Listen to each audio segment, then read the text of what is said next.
MBBS విద్యార్థిని ఐశ్వర్య మృతికి కారకులైన వారిని కఠినంగా శిక్షించాలని డిమాండ్ చేస్తున్నారు బాధిత కుటుంబ సభ్యులు. ఇవాళ హయత్ నగర్లోని ఆర్టీసీ కాలనీ వద్ద తండ్రితో పాటు బైక్పై వెళుతున్న ఐశ్వర్యను కార్ వేగంగా వచ్చి ఢీకొట్టింది. ఐశ్వర్య 10 మీటర్ల అవతల ఎగిరిపడి మృతి చెందింది. తండ్రికి తీవ్ర గాయాలయ్యాయి. ఈ ఘటన మా కుటుంబాన్ని కలచివేస్తోందన్నారు ఐశ్వర్య మేనమామ. మరిన్ని వివరాలు మా ప్రతినిధి కిరణ్ అందిస్తారు.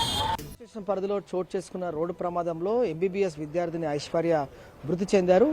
తన తండ్రితో రోడ్డు దాటుతుండగా స్పీడ్గా వచ్చిన కారు ఢీకొట్టడంతో ఘటనా స్థలంలోనే ఐశ్వర్య మృతి చెందింది. వారి తండ్రికి తీవ్ర గాయాలు. ప్రస్తుతం వాళ్ళ ఫాదర్ ప్రైవేట్ హాస్పిటల్లో ట్రీట్మెంట్ తీసుకుంటున్నారు. ఈ ఘటన ఆర్టీసీ కాలనీలో చోటు చేసుకుంది. మృతదేహాన్ని పోస్ట్మార్టం నిమిత్తం ఉస్మానియా మార్చి షిఫ్ట్ చేశారు. వారి కుటుంబ సభ్యులు ఉన్నారు, వారి బంధువులు ఉన్నారు. వారితో మాట్లాడడం. సార్, ఇది ఎన్ని గంటలకు జరిగింది? ఉదయం మీకు ఎన్ని గంటలకు ఇన్ఫర్మేషన్ వచ్చింది? అసలు ఎలా జరిగిందండి? 7:50 అట్లా వచ్చింది, కానీ 7 o'clock జరిగిందని చెప్పేసి ఇన్సిడెంట్ ఉందండి. సో అమ్మాయి ఈ రోజు మార్నింగ్ కాలేజ్కి వెళ్తుంది. సో డాడీ మా బావగారు డ్రాప్ చేయడానికి వెళ్ళారన్నమాట. సో రోడ్ క్రాస్ చేస్తూ ఉంటేనే చాలా ఫాస్ట్ గా హిట్ చేసేసి వెళ్ళిపోయాడు. అతను హిట్ అండ్ రన్ గా వెళ్ళిపోయాడు. సో ఈవెన్ కార్ కూడా వాళ్ళు స్టాప్ చేయలేదు బేసికల్లీ. కాకపోతే ఇమీడియట్ గా అక్కడ ఉన్న లోకల్ వాళ్ళు వచ్చేసి హాస్పిటల్కి షిఫ్ట్ చేశారు. కానీ బై ద టైం హాస్పిటల్కి వెళ్లే వరకే అమ్మాయి చనిపోయిందని చెప్పేసి డిక్లేర్ చేశారు వాళ్ళు. బావగారికి ఏమో చాలా మేజర్ యాక్సిడెంట్ అయింది, మేజర్ గా ఫ్రాక్చర్స్ కూడా జరిగాయి. ఇంకో హాస్పిటల్కి ఇప్పుడు షిఫ్ట్ చేశాము. అక్కడ ఆపరేషన్ థియేటర్ లో ఉన్నారు బావగారు. కానీ మా ఉద్దేశం ఏంటి అంటే, ఎవరైతే హిట్ అండ్ రన్ చేసి వెళ్ళిపోయారో వాళ్ళ మీద కఠిన చర్యలు తీసుకోవాలని మా బంధువులు. ఈ అమ్మాయి ఏంటి అంటే బేసికల్ గా మా ఫ్యామిలీకి ఒక డైమండ్ అనుకోవాలి చదువుకోవడంలో. సో మా ఫ్యామిలీ మొత్తంలో ఫస్ట్ ఎంబీబీఎస్ డాక్టర్ చదవడం అమ్మాయి. And she a diamond in knowledge. So we are lost are very sad for us. Mahbubnagar లో మెడికల్ కాలేజ్ లో చేస్తున్నారు. సో హయత్ నగర్ లో ఉంటున్నారా? అంటే మార్నింగ్ ఎటు వెళ్తున్నారు? యాక్చువల్ గా ఎటువైపు నుంచి వచ్చింది? యాక్చువల్ గా ఎవ్రీ వీకెండ్ ఇంటికి వస్తుంది అమ్మాయి. ఇంటికి వచ్చేసి ఎవ్రీ మండే మార్నింగ్ బావగారు వెళ్ళేసి డ్రాప్ చేస్తారు బస్ స్టాండ్ దగ్గర. సో ఈ రోజు కూడా మండే మార్నింగ్ కాబట్టి బావగారు డ్రాప్ చేయడానికి వెళ్ళారు. ఈ ఇన్సిడెంట్ జరిగింది. అప్పుడు మీరు చివరిసారిగా ఎప్పుడు మాట్లాడారు ఐశ్వర్యతో? సో ఎట్లా ఉండేది అసలు? యాక్చువల్గా అంటే చాలా ఫ్రెండ్లీగా ఉంటుందండి మా ఫ్యామిలీలో. ఎవరికి ఏ ఫంక్షన్ లో ఉన్నా గానీ ఏది ఉన్నా గానీ చాలా ఉత్సాహంగా మాట్లాడుతుంది అమ్మాయి. అందరితో చాలా కలవరిగా ఉంటది. ఈవెన్ మా అల్లుడు లండన్ లో ఉంటాడు. అమ్మాయి కార్ డ్రైవింగ్ చేస్తుంది. వాళ్ళ మమ్మీని డాడీని ఎక్కడికైనా కావాలన్నా తీసుకెళ్తుంది. ఫ్యామిలీలో చాలా యాక్టివ్ పర్సన్. మొత్తం ఇప్పుడు ఏంటంటే ఫ్యామిలీ కంప్లీట్ గా డిస్టర్బ్ అయిపోయిందండి. ఇప్పుడు మా అక్క ఒక్కతే ఉంది. అండ్ మా అల్లుడేమో లండన్ లో ఉన్నాడు. వాడికి ఇంకా ఇన్ఫర్మేషన్ తెలియలేదు. వాడికి ట్రై చేస్తున్నాం రీచ్ కావడానికి. మా బావగారేమో హాస్పిటల్లో ఉన్నారు. ఇంకా మేము బంధువులము, మేము మేనమామ, వాళ్ళ పెద్దనాన్న, అందరము పెద్దనాన్న, మేమందరం ఇక్కడ పెద్దనాన్న కూడా ఐతనర్లో ఉంటారు.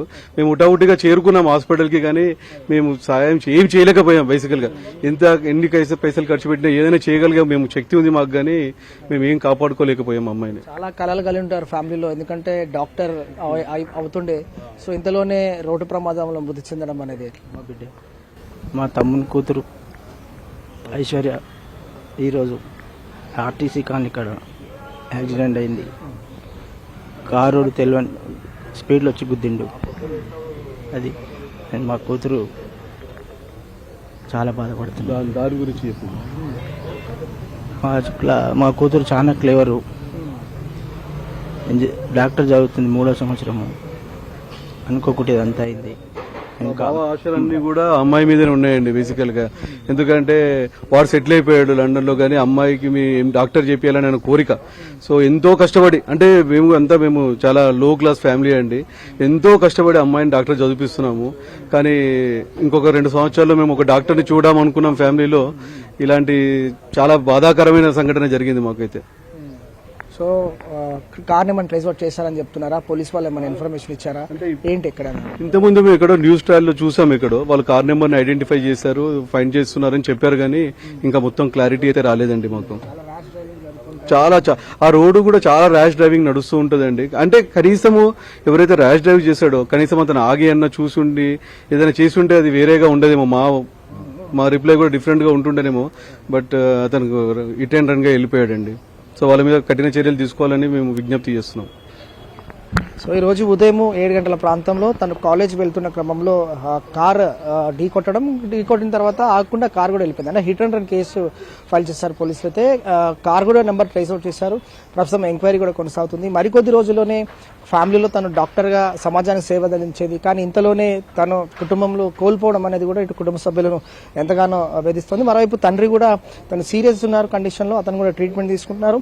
ఎవరైతే హిట్ అండ్ రన్ పాల్పడ్డారో అతని పైన కఠిన చర్యలు తీసుకోవాలి, రోడ్డు ప్రమాదాలు జరగకుండా ప్రభుత్వం తగిన చర్యలు తీసుకోవాలని కూడా వారి కుటుంబ సభ్యులు ఆవేదన వ్యక్తం చేస్తున్నారు. వీడియో జర్నలిస్ట్ సుభాష్తో కిరణ్, NTV, హైదరాబాద్.